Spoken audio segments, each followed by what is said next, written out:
قل يا عبادي الذين أسرفوا على أنفسهم لا تقنطوا من رحمة الله. بسم الله الرحمن الرحيم. السلام عليكم ورحمة الله وبركاته. وعليكم السلام ورحمة الله وبركاته. الحمد لله الحمد لله الكريم المنان ذي الفضل والإحسان الذي هدانا للإيمان.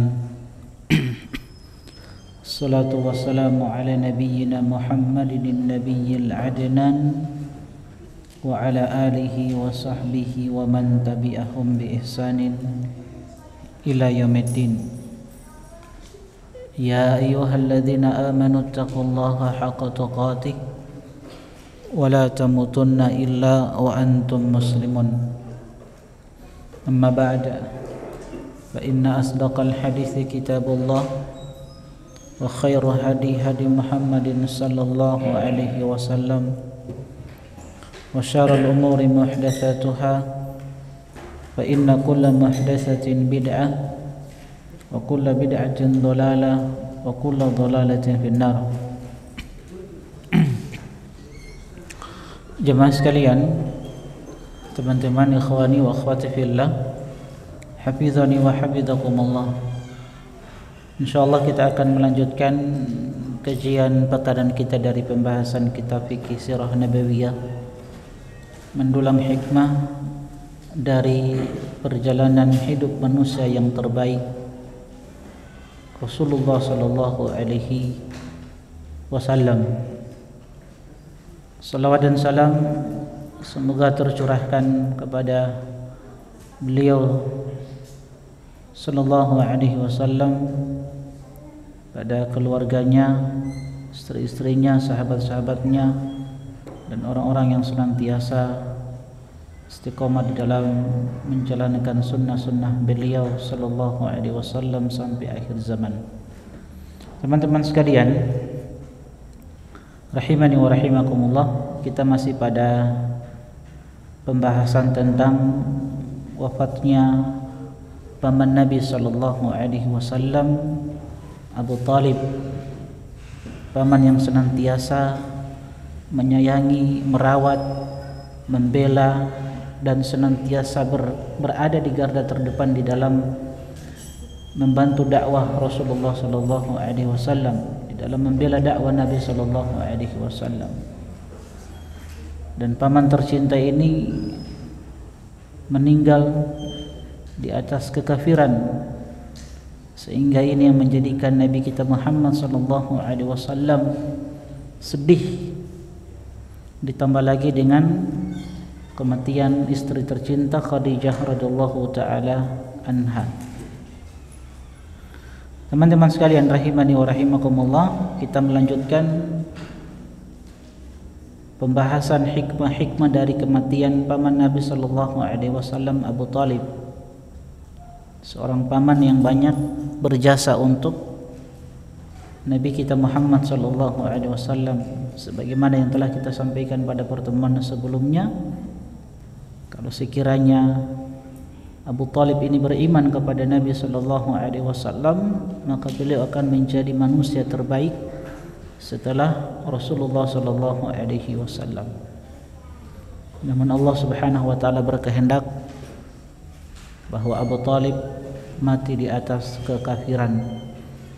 Walaupun Nabi sallallahu alaihi wasallam telah berusaha untuk memberikan hidayah, petunjuk kepada Abu Talib, namun Allah sekali lagi berkehendak Abu Talib mati di atas kekufuran. Kita masuk hikmah yang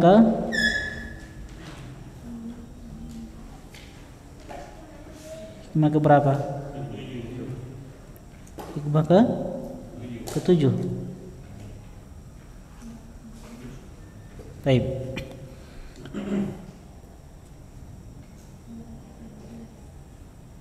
Hikmah ke-7 ya? Baik. Hikmah yang ke-7 yang dibawakan oleh penulis kitab di halaman 214.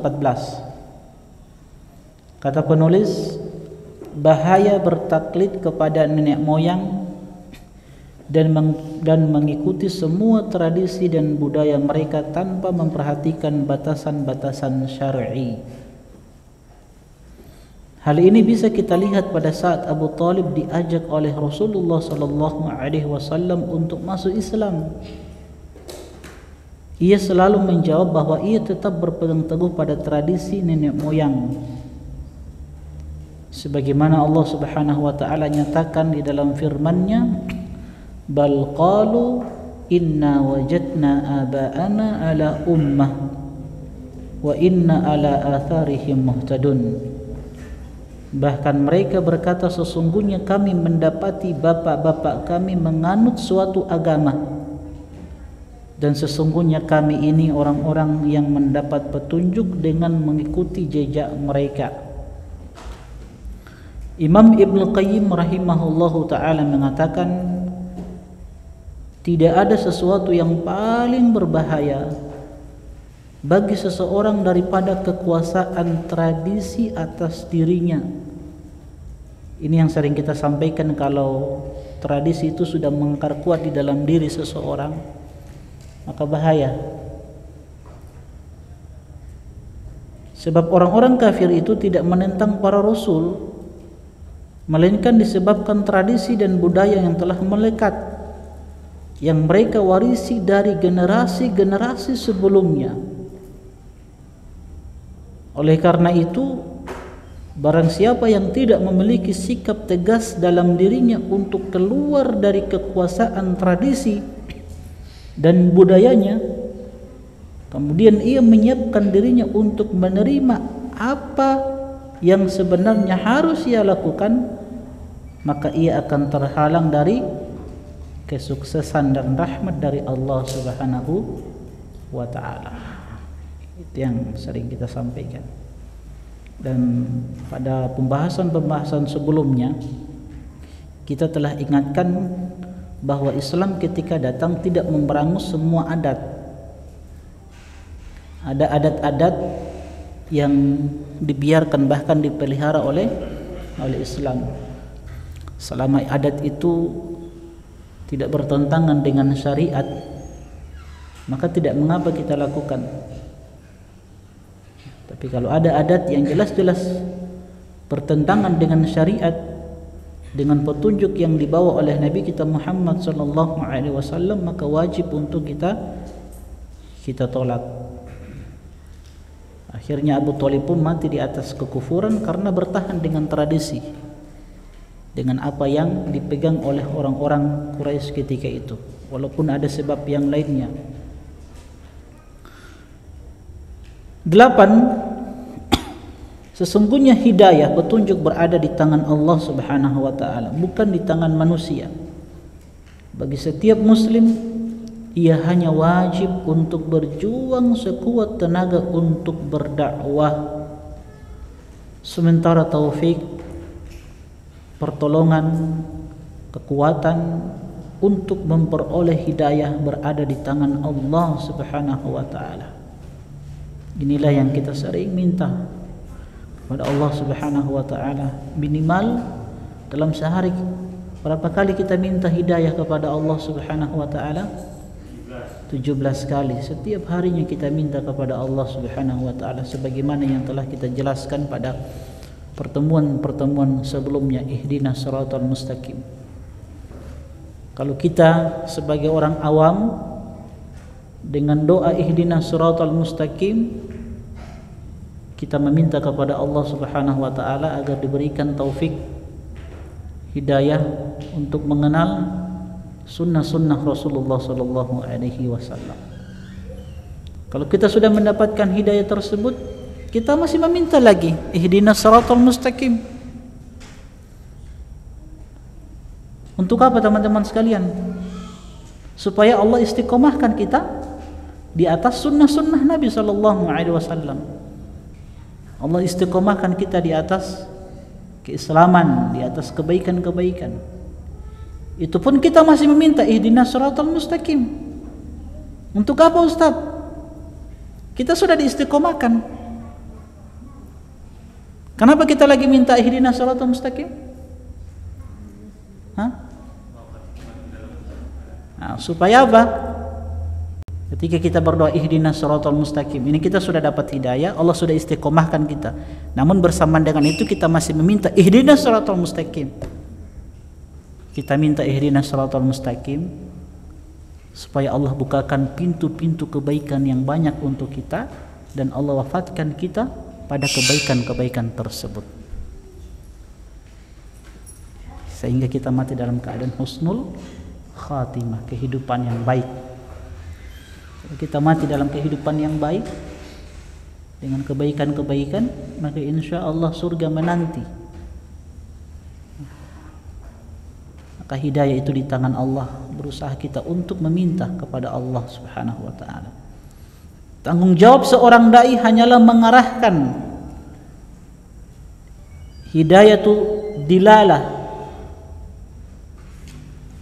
dan membimbing hidayah al-irsyad, sebagaimana Allah Subhanahu wa ta'ala tegaskan, wa innaka latahdi ila siratim mustaqim. Ini hidayah yang pertama. Hidayah kan dua, hidayatud dilala wal irsyad. Ini yang kita lakukan saat ini. Seorang dai tidaklah bertanggung jawab untuk memberikan kesuksesan mendapatkan petunjuk itu, hidayatut taufik. Ini yang kedua. Dan ini hanya milik Allah Subhanahu wa ta'ala. Innaka la tahdi man ahbabta walakinallaha yahdi man yasha wa huwa a'lamu bil muhtadin. Dan dia sesungguhnya Allah Subhanahu wa ta'ala tidak, innaka la tahdi, sesungguhnya engkau wahai Muhammad sallallahu alaihi wasallam tidak dapat memberikan petunjuk kepada orang-orang yang engkau cintai. Walakinallaha yahdi man yasha. Tetapi dia Allah Subhanahu wa ta'ala yang memberikan petunjuk kepada orang-orang yang dikehendakinya. Wa huwa a'lamu bil muhtadin. Dan dia Allah Subhanahu wa ta'ala yang lebih mengetahui siapa dari hamba-hambanya yang berhak untuk mendapatkan petunjuk tersebut, untuk mendapatkan hidayah tersebut. Hal ini merupakan hiburan bagi setiap da'i ketika ia terkadang melihat segala usaha dakwahnya terlihat sia-sia. Oleh karena itu, ketika ia mengingat usaha Rasulullah sallallahu alaihi wasallam yang tidak berhasil untuk mengislamkan Abu Talib, sehingga beliau berulang-ulang mengajaknya, tetapi Abu Talib tetap tidak mau menerima petunjuk dan tidak ditakdirkan untuk beruntung mendapatkan hidayah Islam.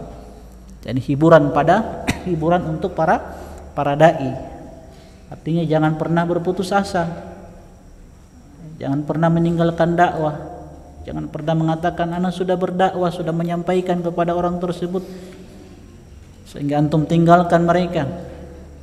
Nanti insya Allah kita akan belajar dari kisah Nabi hijrah ke Taif, bagaimana semangatnya Nabi SAW di dalam memberikan kebaikan kepada orang lain. Bayangkan Nabi SAW ketika pergi ke Taif itu, kita tahu perjalanan dari Makkah ke Taif itu jaraknya itu 80 kilo. Beliau SAW jalan kaki, bayangkan ya, didampingi oleh Zaid bin Haritha. Siapa Zaid bin Haritha? Siapa Zaid bin Haritha? Anak angkat Nabi SAW. Jadi jalan kaki. Ya, kalau kita berkendaraan itu sekitar 1 jam ya, dari Mekah ke Taif. Bayangkan Nabi SAW jalan kaki. Itu di perjalanan dari Mekah ke Taif. Setiap Nabi SAW bertemu dengan pemuka-pemuka satu kabilah, itu Nabi berdakwah, Nabi menyampaikan Islam. Setiba di Taif, yang pertama kali Nabi lakukan adalah Nabi mendatangi pemuka-pemuka agama, pemuka-pemuka kabilah di Taif, orang-orang besarnya. Nabi datangi. Itu pun Nabi dicela, dikata-katain. Intinya mereka tidak mau menerima dakwah Nabi SAW, sampai Nabi dilempari dengan batu. Saking penolakan mereka terhadap dakwah Nabi SAW, saking tidak sukanya dakwah Nabi, mereka kumpulkan anak-anak kecil, itu berbaris-baris anak-anak kecil itu, kemudian mereka lempari Nabi SAW dengan batu.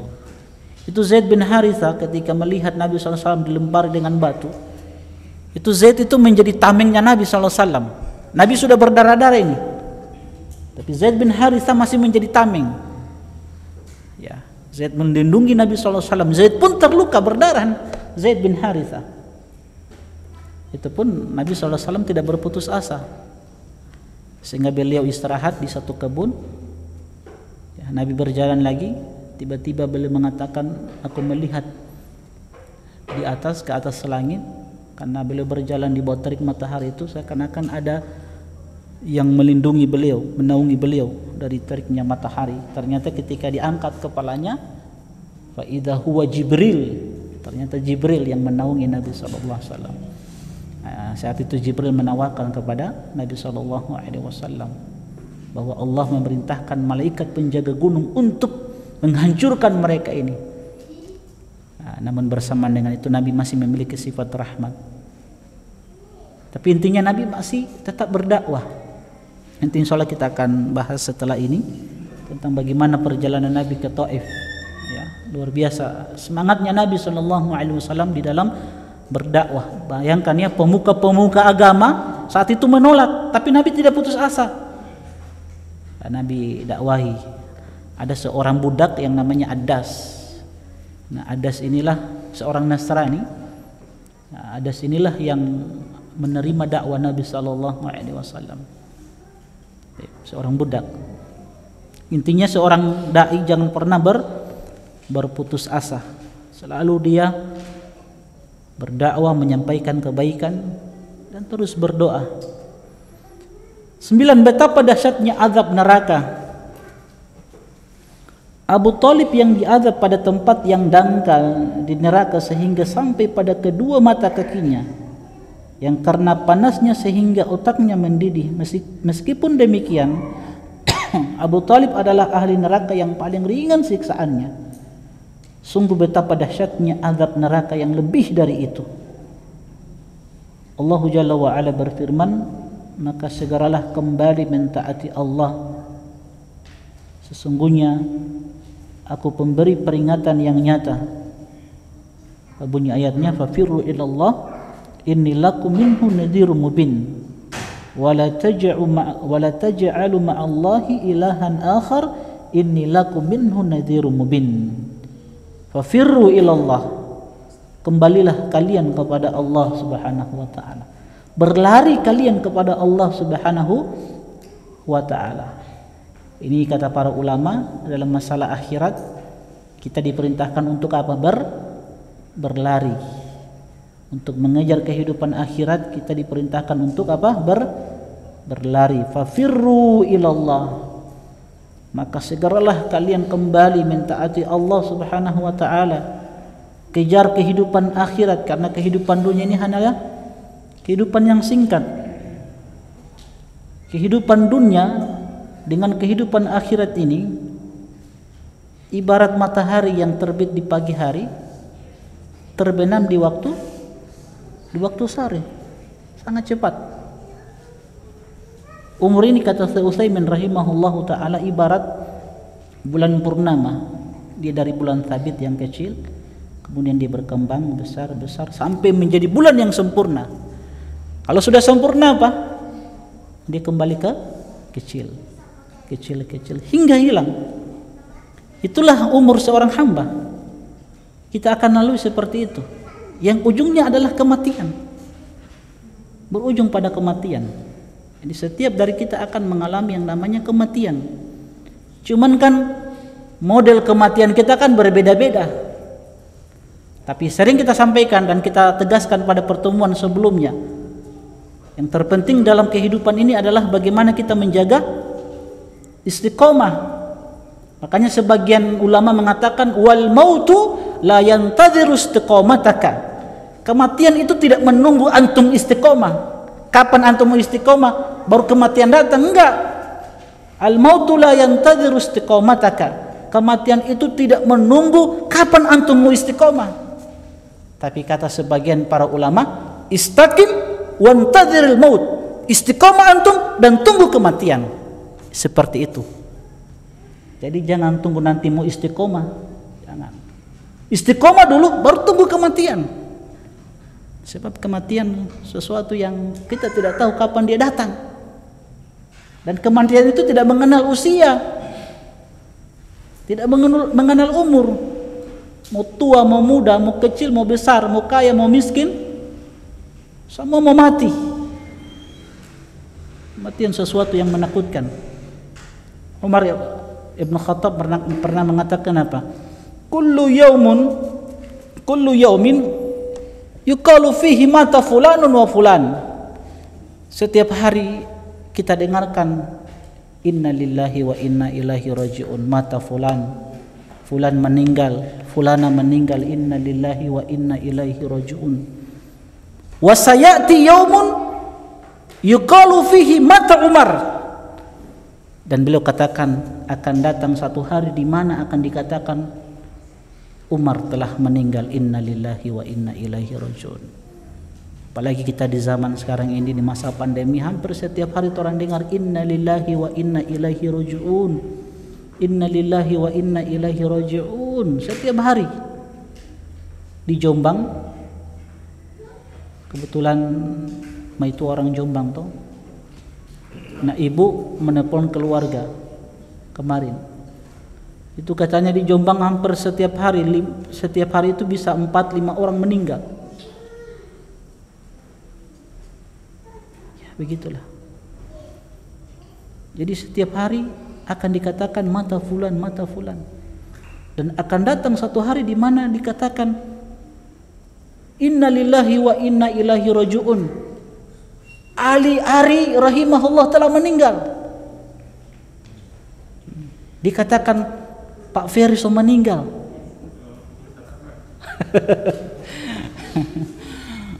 Artinya memang itu sesuatu yang innaka mayitun wa innahum mayitun. Sesungguhnya engkau wahai Muhammad akan mati sebagaimana mereka akan mati. Apa kata Abu Bakar radhiyallahu taala anhu? Wa kulluna musabbah fi ahlihi. Setiap hari kita bersama keluarga, bersama anak-anak, bersama istri-istri kita. Wal mautu adna minhu min syirakin alihi. Padahal kematian itu lebih dekat dari tali sandalnya. Umar juga mengatakan, "Lau anna li tila'al ardi dhahaban laftadaitu bihi min azabillahi qabla an arah." Sekiranya aku memiliki emas sepenuh bumi, laftadaitu bihi min azabillah, aku akan gunakan emas sepenuh bumi itu untuk menjadi tebusan dari siksaan Allah Subhanahu wa taala qabla an arah, sebelum aku dihadapkan dengan yang namanya kematian, sebelum aku mendapatkan atau melihat siksaan neraka. Itu ucapan Umar Ibn Khattab radhiyallahu taala anhu. Maka seorang hamba hendaklah pada perkara-perkara akhirat fafirru ilallah inni lakum minhu nadhirun mubin. Sesungguhnya aku bagi kalian adalah nadhirun mubin. Aku pemberi peringatan yang nyata dari Allah Subhanahu wa taala. Dan janganlah kalian mengadakan Tuhan yang lain di samping Allah. Artinya jangan menyekutukan Allah Subhanahu wa taala. Jangan lakukan kesyirikan.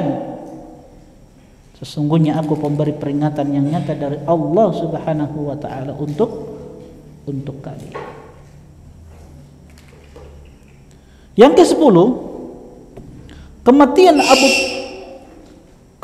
Abu Talib adalah dalam kekafiran. Hal ini ditunjukkan oleh firman Allah Subhanahu wa taala, sesungguhnya innaka la tahdi man ahbabta walakinnallaha yahdi man yasha. Sesungguhnya engkau wahai Muhammad tidak bisa memberikan petunjuk kepada orang yang kamu kasihi, tetapi Allah Subhanahu wa taala memberikan petunjuk kepada orang-orang yang Dia kehendaki. Qala Imam An-Nawawi rahimahullahu taala, Imam Nawawi rahimahullahu taala mengatakan ajma al-mufassiruna ala annaha nazalat fi Abi Talib. Jadi ulama sepakat, para mufassir bersepakat bahwa ayat ini innaka lahtadi man ahbabta walakinnallaha yahdi man yasha ini turun berkenaan dengan kasus kematian Abu Talib paman Nabi sallallahu alaihi wasallam. Allah Subhanahu wa taala juga berfirman, ma kana lin nabi wal ladzina amanu wa yastaghfiru lil musyrikina walau kanu uli qurba min ba'di ma tabayyana lahum annahum ashabul jahim. Tidak sepatutnya bagi seorang nabi dan orang-orang yang beriman memintakan ampun kepada Allah bagi orang-orang yang musyrik, orang-orang yang mati di atas kesyirikan, kekufuran, kekafiran, sekalipun orang-orang musyrik itu adalah karib kerabatnya, setelah jelas bagi mereka bahwasanya orang-orang musyrik itu adalah penghuni neraka Jahannam. Disebutkan dalam dua kitab hadis yang sahih bahwa ayat ini turun setelah Nabi sallallahu alaihi wasallam mengatakan, amma wallahi la astaghfiranna laka ma lam unha anka. Demi Allah, sungguh aku akan memintakan ampunan buatmu wahai pamanku selama aku tidak dilarang untuk itu. Kemudian Allah turunkan ayat ini. Jadi ini larangan untuk mendoakan ampunan bagi orang-orang yang mati di atas kekufuran. Bagaimana Ustaz kalau kita mengucapkan innalillahi wa inna ilaihi rajiun? Ada tetangga tiko dia mati. Kenapa? Tiko meninggal. Tetangga, apakah boleh kita ucapkan innalillahi wa inna ilaihi rajiun? Boleh? Hah? Boleh tidak? Boleh? Apa alasannya? Iya, karena setiap kita adalah hamba Allah, milik Allah dan kembali kepada Allah. Boleh kita ucapkan inna lillahi wa inna ilaihi rajiun. Yang tidak boleh itu mendoakan ampunan, ya, mendoakan kebaikan untuk orang itu tidak bisa, karena jelas-jelas mati di atas kekufuran. Tidak boleh. Kalau cuma sekedar inna lillahi wa inna ilaihi raji'un, nah itu boleh. Tapi antum Allahumma gfirlahu warhamhu wa'afihi, nah, ini tidak boleh.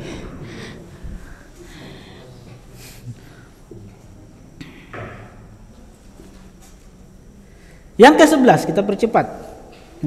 Kita ambil nanti lagi kisah apa Nabi SAW ke Taif.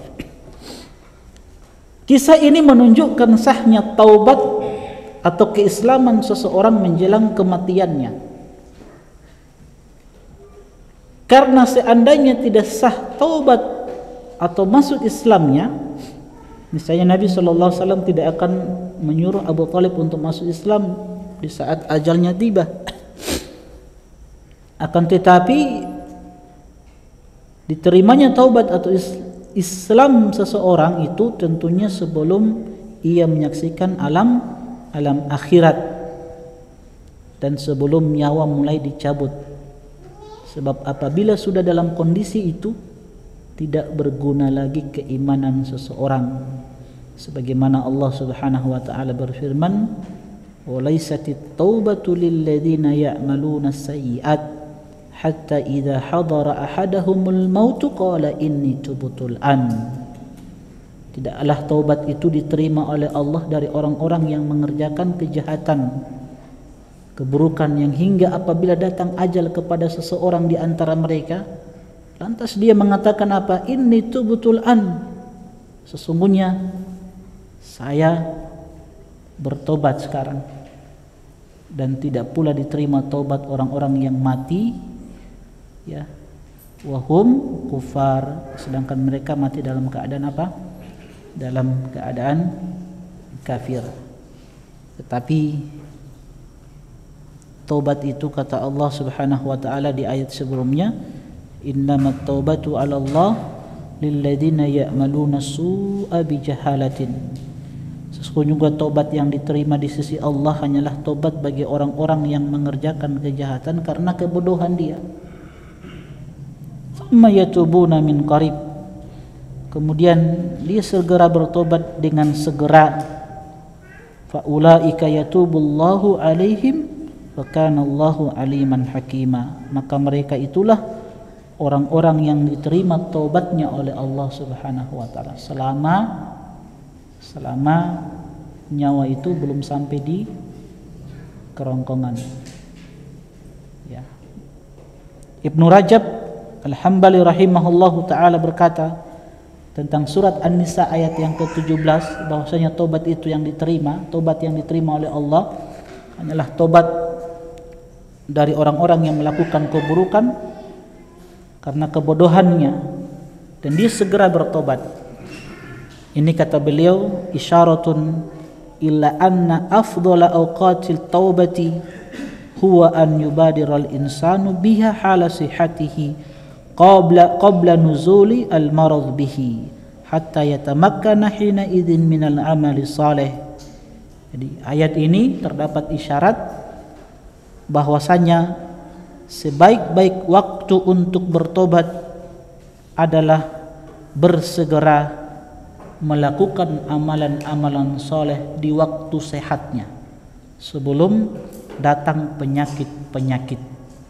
Yaitu sebaik-baik waktu untuk bertobat kepada Allah Subhanahu wa taala. Malam yughargir kata Nabi sallallahu alaihi wasallam.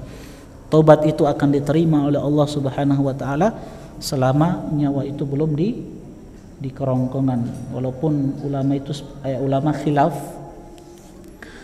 apakah yang dimaksud dengan gorgoroh, apakah gorgoroh yang dikatakan oleh Nabi zatul gorgoroh, maksudnya nyawa sudah di kerongkongan ketika dia sudah melihat malakul maut, apakah itu yang dimaksudkan oleh Nabi sallallahu alaihi wasallam, atau malam yugargir itu adalah orang yang sudah berputus asa dari kehidupannya, artinya orang yang divonis oleh seorang dokter dengan sebuah penyakit yang tidak bisa lagi diharapkan kesembuhannya sehingga dia berputus asa, dikatakan baik anak bertobat jo, semua mati mau apa lagi? Apakah ini yang dimasukkan oleh Nabi SAW dengan gorgora ini malam yugargir?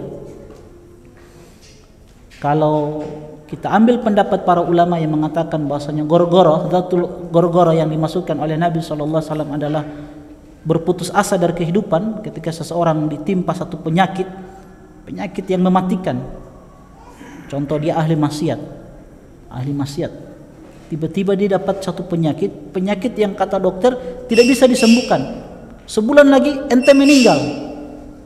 Dia bilang kalau begitu anak bertobat jo, semua mati. Mau apa lagi? Nah, kalau ini yang dimaksudkan oleh Nabi, maka tidak diterima taubatnya. Kalau seperti ini yang dimaksud oleh Nabi, tidak diterima taubat orang tersebut. Karena dia sudah tahu dia semua mati. Tapi pendapat yang paling kuat adalah malam yugargir ini adalah selama nyawa itu belum sampai di kerongkongan. Kalau sudah sampai di kerongkongan tidak ada lagi tobat untuk orang tersebut. Ya. Tapi sekali lagi teman-teman sekalian rahimani wa rahimakumullah, sering saya sampaikan ke antum di pertemuan sebelumnya. Artinya selama ruh ini masih di kandung badan kita, maka seorang hamba, seorang muslim, seorang mukmin jangan pernah merasa aman. Jangan pernah merasa aman. Coba kita belajar dari Umar ibn Khattab lagi. Umar ibn Khattab, siapa yang tidak kenal beliau? Seorang yang luar biasa keimanannya. Namun bersamaan dengan itu, lihat beliau katakan launada munadin minas sama innakum dakhiluna an-nar kullukum ajma'un illa rajulan wahida. Kata Umar ibn Khattab, kalau sekiranya ada penyeru dari langit yang menyeru, innakum dakhiluna nara kullukum ajma'un, semua kalian masuk neraka illa rajulan wahidan, kecuali satu orang.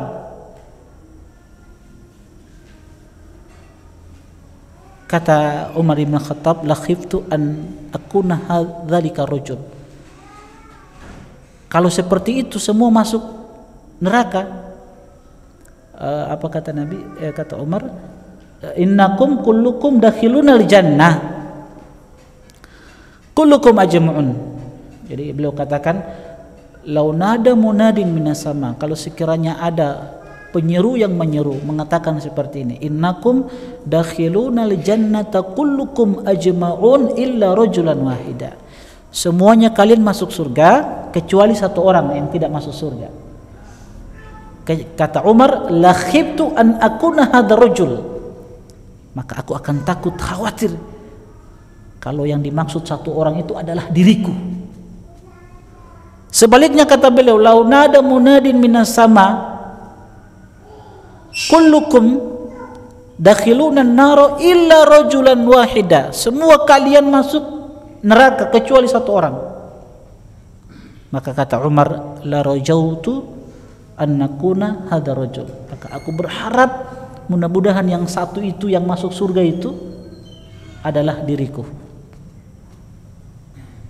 Ini rasa takut mereka kan menggambarkan rasa takut mereka para sahabat. Mereka tidak pernah merasa aman. Beda dengan orang sekarang, baru ngaji 3 tahun 4 tahun so baraba,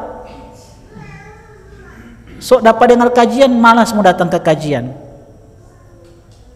pandang enteng dengan kajian, sudah merasa aman dengan apa yang dia miliki, apalagi sudah belajar al-Arabiyyah baina yaday, baru belajar Arabiyyah so baraba.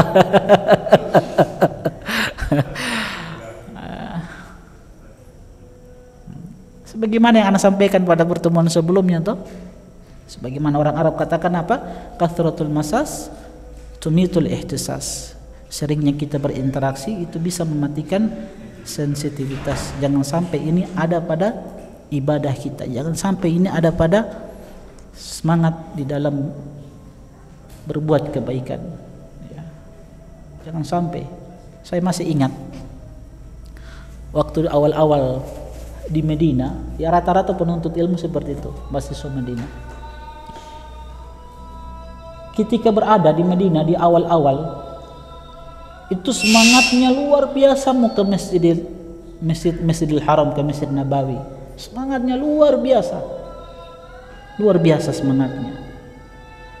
Menghadiri halaqah-halaqah.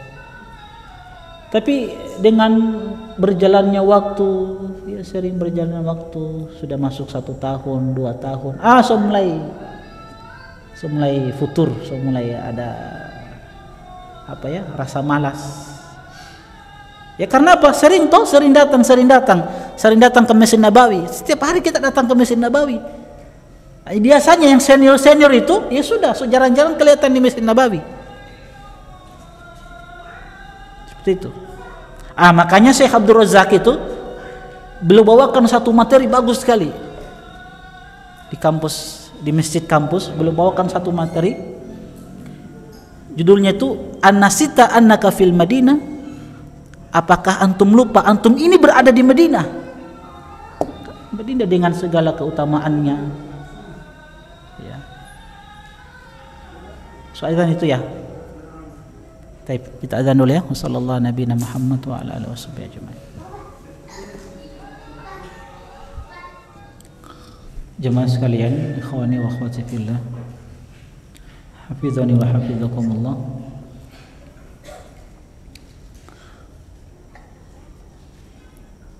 Hikmah yang ke-12, sebagaimana disebutkan pada hadis yang lalu tentang kalimat terakhir yang dikatakan oleh Abu Thalib kepada kaum Quraisy, yaitu bahwa dia tetap di atas agama Abdul Muthalib. Imam Nawawi rahimahullahu ta'ala mengatakan ini menunjukkan etika yang sangat baik bahwa orang yang ingin menceritakan ucapan yang jelek dari seseorang hendaknya ia menggunakan dhamir gaib, kata ganti orang yang ketiga, sebagai isyarat akan keburukan ucapan tersebut. Dan ini dipraktikkan oleh Nabi SAW. Kalau ada pelanggaran yang dilakukan oleh sebagian sahabat, Nabi biasakan bahasakan dengan ma balu qaumin, kenapa ada orang yang mengatakan begini begitu. Kisah tentang 3 orang yang datang kepada istri-istri Nabi kan, yang bertanya tentang ibadah Nabi, sehingga mereka merasa diri mereka itu, atau merasa apa yang mereka lakukan itu sangat-sangat sedikit, padahal mereka belum ada jaminan dari Allah dan Rasulnya SAW. Sehingga ada yang mengatakan la atazawajun nisa, aku tidak mau menikah, fokus beribadah. Ada yang mengatakan asumu wala uftir, berpuasa terus, tidak mau berbuka. Ada yang mengatakan usolil lail, aqumul lail wala anam, pokoknya salat malam terus, tidak mau tidur-tidur. Sehingga ini sampai kepada Nabi SAW. Nabi marah, bukan seperti ini yang aku ajarkan. Nabi katakan ma balu qaumin, kenapa ada orang mengatakan begini begitu. Yang ke-13, dalam kisah ini nampak jelas pemenuhan hak-hak yang terkait dengan sanak kerabat. Betapa besar perhatian dan harapan Rasulullah SAW untuk keislaman Abu Thalib. Hal itu disebabkan hubungan kekerabatan beliau dengannya, karena hak sanak kerabat jauh lebih besar daripada hak orang lain atas kita. Karenanya Allah berfirman, wa'budullaha wa la tusyriku bihi syai'a wa bil walidaini ihsana wa bidzil qurba. Dan sembahlah Allah Subhanahu wa taala dan jangan sekutukan Allah dengan sesuatu apapun. Hak Allah dulu. Setelah itu wabil walidaini ihsana, hak kedua orang tua. Hendaklah kalian berbuat baik kepada kedua orang tua kalian. Orang tua, orang yang berhak untuk mendapatkan kebaikan kita. Setelah itu apa? Wabidzil qurba, dan berbuat baik kalian kepada karib kerabat. Dan Allah Subhanahu wa taala berfirman kepada Rasulnya sallallahu alaihi wasallam, wa anzir ashiratakal aqrabin, dan berilah peringatan kepada karib kerabatmu yang terdekat. Ini dalil apa? Bahwa karib kerabat orang yang berhak untuk mendapatkan kebaikan kita. Ini dalilnya, wa anzir ashiratakal aqrabin. Dan dalilnya dalam surat An-Nisa tadi 36. Kata penulis, oleh karena itu seorang muslim hendaknya memberikan perhatian yang lebih kepada sanak kerabatnya dengan mengajak, ini kebaikan-kebaikan kita kepada mereka, mengajak mereka, menasihati, mengerahkan mereka kepada kebaikan. Sementara itu kita sering menjumpai orang yang aktif berdakwah untuk Islam, tetapi ia banyak melupakan sanak kerabatnya sendiri. Pergi ke kampung orang, tapi kampung sendiri dia kasih tinggal, keluarganya ditinggalkan, padahal keluarganya berhak untuk mendapatkan kebaikan, bukan orang lain. Keluarga dulu, terkhusus orang tua. Lihat bagaimana kisah Abu Hurairah radhiyallahu taala anhu, di mana beliau datang kepada Nabi sallallahu alaihi wasallam, ya Rasulullah, doakan ibuku agar mendapatkan hidayah masuk Islam. Baru angkat tangan Nabi SAW berdoa kepada Allah, Abu Hurairah langsung pulang, lari gembira, karena beliau tahu doa Nabi kan mustajab. Pulang gembira, setiba di rumah ternyata sudah masuk Islam. Ya, bahagianya Abu Hurairah radhiyallahu taala anhu. Jadi sebagian orang-orang yang berdakwah, mereka melupakan sanak kerabatnya sendiri. Hal ini hendaknya menjadi perhatian bagi setiap dai di jalan Allah Subhanahu wa taala. Perhatikan keluarga. Kita semua penuntut ilmu. Jangan antum egois, cuma antum sendirian datang di majelis ilmu, itu kasih biar sendiri di rumah. Antum tidak kasih kebaikan. ajak berikan nasihat kebaikan, khususnya anak-anak toh, berikan mereka kebaikan. Orang yang paling berhak untuk mendapatkan kebaikan, istri, anak-anak. Makanya saya sering sampaikan, apa yang kita pelajari ini dengan buku referensinya, dengan rujukannya, supaya pulang apa? Ada bekal ilmu yang orang mau sampaikan sama istri, sama anak-anak. Minimal sampaikan ke anak, tidak boleh begini. Begini kenapa? Nah, karena Islam melarang begini-begini. Begitu juga sama istri. Yang ke-14, kita percepat ya. Sebuah sikap balas budi yang baik ditunjukkan oleh Rasulullah SAW kepada pamannya Abu Talib, yang selama ini telah memberikan dukungan dan pembelaan yang patut dipuji karenanya. Suatu ketika Abbas bin Abdul Muttalib radhiyallahu taala anhu, paman Nabi SAW, bertanya kepada Rasulullah SAW mengenai apa manfaat yang bisa beliau berikan kepada Abu Talib sebagai bentuk balas budi beliau atas jasa-jasanya. Maka Rasulullah SAW menjelaskan kepada pamannya Abbas bahwa beliau tidak melupakan jasa-jasa Abu Talib dengan memberikan syafaat yang sangat istimewa untuknya, sehingga ia Abu Talib hanya diletakkan pada neraka yang dangkal, dan ia adalah ahlu neraka yang paling ringan siksaannya. Seandainya bukan karena syafaat Rasulullah SAW, niscaya Abu Talib berada pada tingkatan paling bawah di dalam neraka. Begitulah yang seharusnya dilakukan oleh setiap muslimah. Hendaknya ia berlaku loyal dan tidak segan-segan mengakui jasa baik orang yang berjasa, serta berusaha membalas jasa mereka itu dengan sekuat tenaga. Kenapa? Karena Rasulullah SAW bersabda, "Man sanna'a ilaikum ma'rufa fakafi'uhu." Siapa yang berbuat baik kepada kalian, maka kata Nabi SAW, fakafi'uhu, balaslah kebaikan tersebut, jangan lupakan jasanya.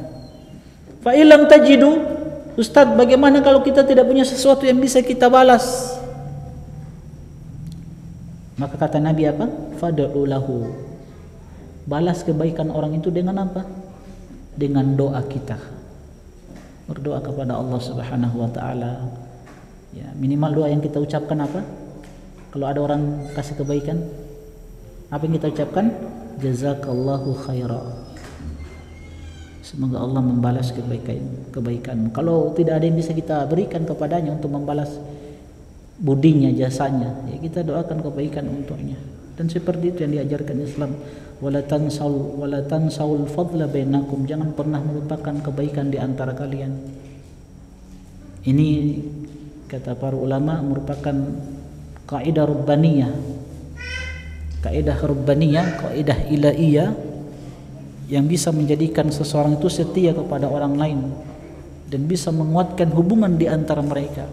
Wala tansaul fadla bainakum, kata Allah, jangan pernah melupakan kebaikan di antara kalian. Kebaikan orang tua, kebaikan tetangga, ya, kebaikan sahabat, apalagi kebaikan guru-guru kita. Ya, jangan pernah lupakan kebaikan mereka. Sebab itu bisa menguatkan hubungan di antara kalian. Apapun yang bisa kita beri, kita balas dengannya, berikan. Kalau tidak mampu, doakan kebaikan untuknya. Seperti itulah Islam. Karena Islam ini selalu mengajarkan bagaimana kita bersatu, berkasih sayang. Innamal mu'minuna ikhwatun. Sesungguhnya orang-orang yang beriman itu bersaudara, mereka bersaudara, saling mengingatkan. Wa ma tuqaddimu li anfusikum tajiduhu indallah. Apapun yang kita persembahkan untuk diri-diri kita dari kebaikan, tajiduhu indallah, kita akan dapati di sisi Allah Subhanahu wa taala. Sekecil apapun itu pasti ada balasannya. pasti ada balasannya. Berbuat baik, maka kita akan mendapatkan kebaikan. Kalau bukan di dunia, insya Allah kita dapatkan di mana? Di akhirat. Yang ke-15, sesungguhnya penyebab diringankannya siksaan neraka atas Abu Talib padahal ia mati dalam keadaan musyrik adalah syafaat dari Nabi sallallahu alaihi wasallam, bukan karena amalan soleh Abu Talib sendiri. Dengan demikian tidak ada kontradiksi antara hadis tentang pemberian syafaat Nabi sallallahu alaihi wasallam kepada Abu Talib ini dengan prinsip kita tentang tidak ada gunanya amalan orang-orang yang menyekutukan Allah Subhanahu wa taala. Karena peringanan siksa pada Abu Talib ini merupakan keistimewaan khususiyah yang dimiliki oleh Rasulullah sallallahu alaihi wasallam dan sebagai bentuk kehormatan dari Allah yang diberikan kepada beliau sallallahu alaihi wasallam dengan diterimanya syafaat beliau untuk pamannya Abu Talib padahal ia mati dalam keadaan musyrik. Dalam hal ini Allah Subhanahu wa taala memiliki hak penuh untuk memberikan keistimewaan kepada siapapun yang dia kehendaki. Rasulullah sallallahu alaihi wasallam sebagai penghulu para nabi adalah orang yang paling berhak mendapatkan keistimewaan dan kehormatan tersebut. Jadi apa yang didapatkan oleh Abu Talib sekali lagi dari keringanan siksaan bukan karena amalan soleh dia, tapi karena syafaat Rasulullah sallallahu alaihi wasallam. Karena kita sampaikan pada pertemuan sebelumnya dan pembahasan sebelumnya, amalan-amalan baik dari orang-orang yang kafir itu tidak bermanfaat. Sebagaimana kisah Ibnu Juda'an, orang yang dermawan di masa Nabi sallallahu alaihi wasallam, tapi Nabi katakan huwa finnar, dia di dalam neraka. Kenapa? Karena tidak beriman kepada Nabi sallallahu alaihi wasallam. Maka semua kebaikan-kebaikan orang tersebut tidak bermanfaat. Ya. Maka teman-teman sekalian, keimanan ini perlu dijaga. Wala tamutunna illa wa antum muslimun. Ya ayyuhalladzina amanu taqullaha haqqa tuqatih wala tamutunna illa wa antum muslimun. Allah katakan jangan mati kecuali mati di atas keislaman, mati di atas keimanan, mati di atas sunnah-sunnah Rasulullah sallallahu alaihi wasallam. Dan ketika seorang bisa mati di atas keimanan, keislaman, sunnah, itu modal besar yang dia bawa di hadapan Allah Subhanahu wa ta'ala. Kita berdoa kepada Allah Subhanahu wa ta'ala semoga kita diberikan keistiqomahan, semangat di dalam belajar, kita dijadikan orang-orang yang senantiasa mengingat Allah Subhanahu wa ta'ala, mengingat kematian, bahwasanya kematian itu sangat dekat, melebihi dekatnya tali sandal seseorang. Jadi siapkan diri untuk menghadapi kematian. Tapi sebagaimana kata ulama, istaqim wantadharil maut, istiqomalah antum dan tunggu kematian. Jangan tunggu kematian dulu baru mau istiqomah, jangan. Karena kalau sudah sampai di kerongkongan, maka tidak bermanfaat lagi amalan-amalan soleh, tidak bermanfaat lagi taubat kita. Sebagaimana ketika terjadi hari kiamat, tidak bermanfaat lagi keimanannya orang-orang kafir. Dia mau beriman tidak bermanfaat lagi. Adapun orang-orang yang beriman ketika dihadapkan dengan kondisi seperti ini, hari kiamat, maka tidak bermanfaat lagi dia untuk beramal. Tidak ada manfaat. Nah, sebelum terlambat, ya, kita banyak berdoa kepada Allah Subhanahu wa ta'ala diberikan semangat dan diwafatkan di atas kebaikan. Allah ta'ala alam. Tapi perjalanan Nabi ke Taif untuk berdakwah, teman-teman sekalian rahimani wa rahimakumullah, kita tahu bersama ketika Abu Talib wafat, Khadijah radhiyallahu taala anha, seorang wanita yang senantiasa menopang dakwah Nabi sallallahu alaihi wasallam, wafat. Sehingga dikenal dengan tahun duka cita, tahun kesedihan, terkhusus Abu Talib. Nah, maka orang-orang Quraisy semakin meningkat serangan mereka kepada Rasulullah sallallahu alaihi wasallam, karena orang yang membela beliau selama ini sudah tidak ada. Nabi tinggal sendiri. Dari sahabat-sahabat pun mereka masih lemah, belum punya kekuatan. Maka apa yang dilakukan oleh Rasulullah sallallahu alaihi wasallam? Beliau melakukan hijrah ke Taif. Tujuannya untuk apa? Mencari suaka, perlindungan, dengan harapan mudah-mudahan penduduk Taif bisa beriman dan bisa membela beliau sallallahu alaihi wasallam. Akhirnya Nabi keluar dari Mekah karena serangan orang-orang Quraisy kepada Nabi sallallahu alaihi wasallam itu semakin meningkat. Nabi sendiri sallallahu alaihi wasallam, Nabi putuskan untuk berjalan hijrah ke Taif bersama seorang sahabat Zaid bin Haritha. Karena Zaid ada Zaid bin Thabit, Zaid bin Haritha radhiyallahu taala anhu. Yang tadi kita sampaikan jarak Mekah ke Taif 80 kilo.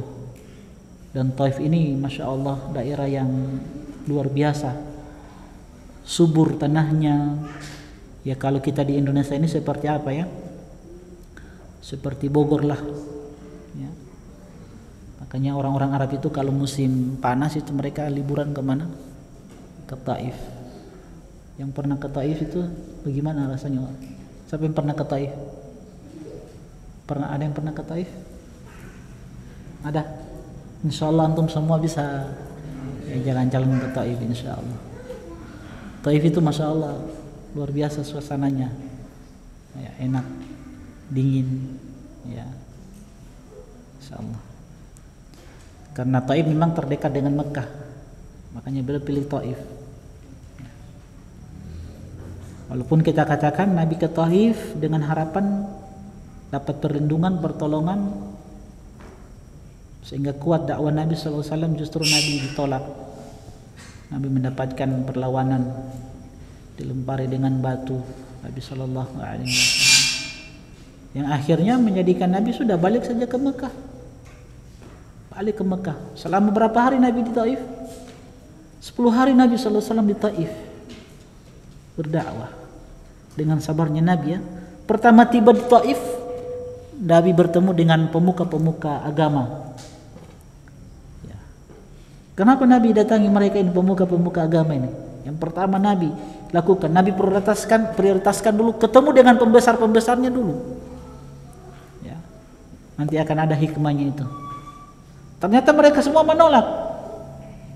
Nabi masih bertahan. Tetap Nabi cari lagi kabilah yang bisa menerima dakwah. Walaupun semuanya menolak, bahkan mereka lukai, sakiti Nabi sallallahu alaihi wasallam, sehingga Allah utus Jibril untuk mengabarkan bahwasanya Allah perintahkan malaikat penjaga gunung untuk menghancurkan mereka. Namun dengan itu, bersamaan dengan itu Nabi masih memiliki sifat rahmah. Di sini terlihat sifat rahimnya Nabi, sifat rahmatnya Nabi sallallahu alaihi wasallam. Artinya Nabi kenapa tidak mau membinasakan mereka? Kalau Nabi mau, Nabi binasakan mereka. Ya, memang menunjukkan Nabi itu bersemangat untuk memberikan kebaikan kepada orang lain. Coba kalau antum itu, kira-kira apa yang antum lakukan? Antum suruh kasih kebaikan, antum kasih kebaikan sama antum, ya antum dilempari dengan batu, ya, diancam antum, lantas datang malaikat sama antum. Nah, mungkin antum marah, antum bilang sudah eksekusi jo. Ya, karena memang kita bukan nabi ya. Ya gitu, ini soalnya kekurangan. Taif, orang mau baca ini atau bagaimana? Sudah juga? Ya? Atau gimana mau baca? Pekan depan saja ya? Ya, pertemuan depan saja. Nah, itu gambarannya tentang perjalanan Nabi ke Taif. Oke, wallahu taala alam. Insyaallah kita lanjutkan pada pertemuan selanjutnya. Mudah-mudahan dari kisah perjalanan Nabi ke Taif ini untuk berdakwah lebih memotivasi kita semangat di dalam belajar, menuntut ilmu, mengamalkan ilmu, mendakwakan ilmu, dan tidak pernah berputus untuk berbagi kebaikan dengan orang lain, Sehingga waktu kita diisi dengan kebaikan-kebaikan, bukan diisi dengan perdebatan, komentar sini, komentar sana. Akhirnya kita sendiri yang rugi. Dan imbasnya juga ke dakwah. Ya. Jadi sibukkan diri dengan menuntut ilmu, belajar, nanti akan ambil hikmah bagaimana perjalanan Nabi ke Taif. Salah satunya bagaimana semangat Nabi di dalam berdakwah.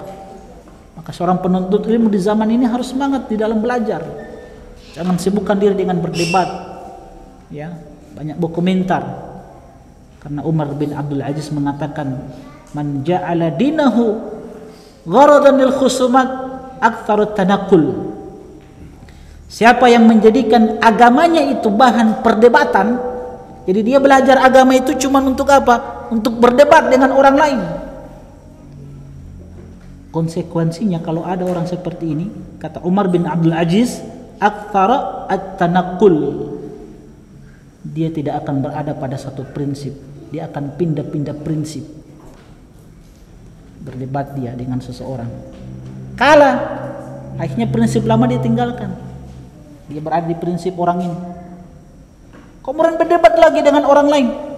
Kalah lagi, ya pindah prinsip lagi dia. Begitu. Tidak berada pada satu prinsip. Makanya penuntut ilmu itu jangan sibukkan dengan hal-hal yang tidak bermanfaat dengan syubhat. Fokus saja belajar, menuntut ilmu, hafal hadis Nabi, hafal Al-Quran, tamatkan Arabiyah baina yaday, baru pindah ke kitab Durusul Lughah, baru pindah ke kitab Ilmu Nahwu Tuhfatul Wasabiyah, matan syarah matan Jurumiyah, baru pindah lagi ke kitab yang lebih besar lagi. Begitu.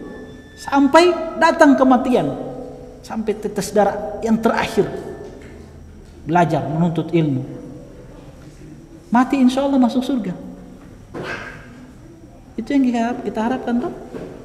Jadi jangan banyak-banyak sibukkan diri dengan hal-hal yang tidak bermanfaat, apalagi medsos. Medsos ini luar biasa fitnahnya.